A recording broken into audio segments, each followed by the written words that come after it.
হিন্দুরা পৌত্তলিক নয়, তারা বীর উপাসক। ধর্ম নিয়ে এই ভুল ধারণা দূর করুন। হিন্দু মানেই মূর্তি পূজক, এমন ধারণা বহুদিন ধরেই প্রচলিত। কিন্তু এটি কি সত্য? হিন্দু ধর্ম কি শুধুই মূর্তি পূজার ধর্ম, না এর গভীরে লুকিয়ে আছে আরও শক্তিশালী এবং প্রজ্ঞাপূর্ণ দৃষ্টিভঙ্গি? আজকের এই ভিডিওতে আমরা জানব কেন হিন্দুরা পৌত্তলিক নয় বরং তারা প্রকৃত অর্থেই বীর উপাসক। পর্ব 1। পৌত্তলিকতা কি? পৌত্তলিকতা শব্দটির উৎপত্তি গ্রিক শব্দ থেগেন থেকে, যার অর্থ মূর্তি বা প্রকৃতির পূজা করা। এই শব্দটি প্রাথমিকভাবে খ্রিস্টান ধর্মপ্রচারে ব্যবহৃত হতো তাদের বর্ণনা দিতে যারা প্রাতিষ্ঠানিক ধর্মের বাইরে ছিল। সময়ের সঙ্গে সঙ্গে এই শব্দটি নেতিবাচক অর্থে ব্যবহৃত হয়েছে। হিন্দুদের ক্ষেত্রেও এই শব্দ ব্যবহার একটি ভুল ও অপ্রচারমূলক প্রয়াস। পর্ব 2। হিন্দু দর্শনের মূল ভিত্তি। হিন্দু ধর্ম কোনো একক প্রতিষ্ঠাতার তৈরি ধর্ম নয়। এটি একটি জীবন দর্শন, যাকে বলা হয় সনাতন ধর্ম।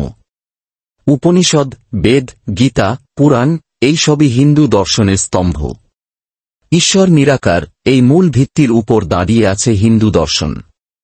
মূর্তি হল ঈশ্বরকে ধারণ ও উপলব্ধির একটি মাধ্যম মাত্র। পর্ব 3। মূর্তি কি ঈশ্বর, নাকি প্রতীক? হিন্দু ধর্মে বলা হয়েছে, ঈশ্বর সর্বত্র বিরাজমান। হিন্দুরা জানেন মূর্তি ঈশ্বর নয়। মূর্তি হচ্ছে এক ধরনের দার্শনিক প্রতীক, এক ধ্যান মাধ্যম। যেমন একজন ছাত্র নিজের আদর্শ গুরুর ছবি টাঙিয়ে পড়ে, তেমনি একাগ্রতা ও চিন্তাকে কেন্দ্রীভূত করার জন্য হিন্দুরা মূর্তির সামনে ধ্যান করেন। পর্ব 4। বীর উপাসনার ঐতিহ্য। হিন্দু ধর্মে রাম, কৃষ্ণ, অর্জুন, হনুমান, দুর্গা, কালী এরা কেবল দেবতা নন, তাঁরা বীর।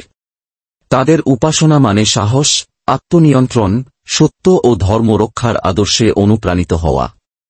দুর্গাপূজা হোক বা হনুমান জয়ন্তী, এগুলো কেবল মূর্তি পূজা নয়, বীরত্ব ও ন্যায়ের স্মরণ ও প্রতিষ্ঠা। পর্ব 5। গীতার শিক্ষা, নিরাকার ও কর্মযোগ। ভগবদ্গীতার 12 অধ্যায়ে শ্রীকৃষ্ণ বলেন, যারা নিরাকারে বিশ্বাস করে এবং যারা মূর্তির মাধ্যমে পূজা করে, উভয়ের পথই গ্রহণযোগ্য।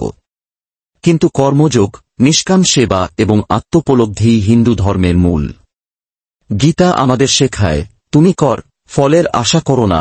এই দর্শনের সঙ্গে কোনো পৌত্তলিকতার সম্পর্ক নেই। পর্ব 6। পুজো, উৎসব ও আধ্যাত্মিকতা। পূজা মানে কেবল প্রার্থনা নয়, আত্মশুদ্ধি, সামাজিক মিলন, সংস্কৃতির চর্চা। যখন কেউ রামনবমী, কালী পূজা বা সরস্বতী পূজায় অংশ নেয়, তখন সে কেবল ধর্মাচার পালন করে না, সে তার ভেতরের বীরত্ব, জ্ঞান ও সত্য প্রতিষ্ঠার প্রতীককে স্মরণ করে। পর্ব 7। পৌত্তলিকতার অপ্রচার ও হিন্দুদের প্রতি পশ্চিমা দৃষ্টিভঙ্গি।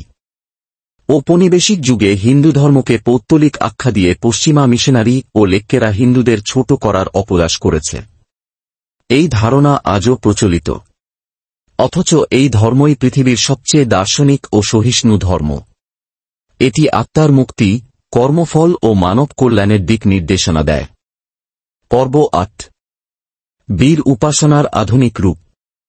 আজকের যুগে বীর উপাসনার অর্থ নিজেকে সাহসী, সত্যবাদী, ন্যায়পরায়ণ ও আত্মনিয়ন্ত্রিত হিসেবে গড়ে তোলা।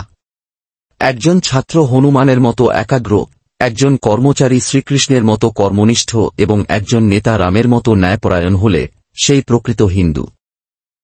উপসংহার। হিন্দু মানে কি? হিন্দু মানে মূর্তি পূজক নয়। হিন্দু মানে একজন সত্য অন্বেষণকারী, বীরত্বের পূজারী, ন্যায় ও ধ্যানের পথযাত্রী। আমাদের কাজ আমাদের ধর্ম, আমাদের ন্যায়বোধ আমাদের উপাসনা। কাজেই আসুন এই ভুল ধারণা দূর করি এবং গর্বের সঙ্গে বলি, আমরা হিন্দু, আমরা বীর উপাসক।